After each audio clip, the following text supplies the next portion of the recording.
po sa inyo ang aming pagbabalik pasasalamat.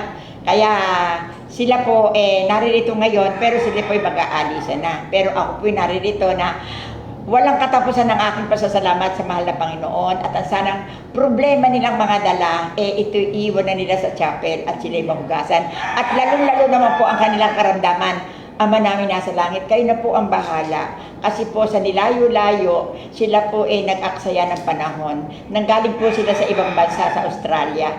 Kaya mahal na Panginoon, ikaw na po ang magbasbas sa amin ng kagalingan. Kayo na po ang bahala sa lahat ng nanunood, nakikinig. At isa-isip po sana at isa puso ang lahat ng mensahe nang gagaling sa inyo na ako po nananawagan. Dahil ito po namang aking sinasabi, hindi po sa akin nang gagaling, kundi sa mahal na Panginoon. Kaya ngayon pong oras na ito, ang akong nasa langit, bahala na po kayo sa aking mga ginagawa. Ganon din po naman ang sukli at pagbabago sa mga taong lumuluha. Salamat po. O ate, ano masasabi mo? Maraming salamat po. Pagkatapos, ay gagaling na po. gagaling na. Amen.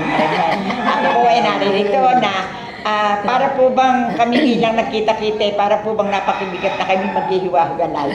Kaya po sabi ko po, huwag silang makalilimot. Lalo na sa pag-Facebook po, huwag po nilang pababayaang hindi manood. Salamat po. Babay na lang po. Thank you, Lord. Salamat. Thank you, Nanay pa rin. Thank you. Salamat sa Diyos. Salamat sa Salamat pa rin. Bye-bye. Salamat po kay Nanay. Thank you po, Nanay.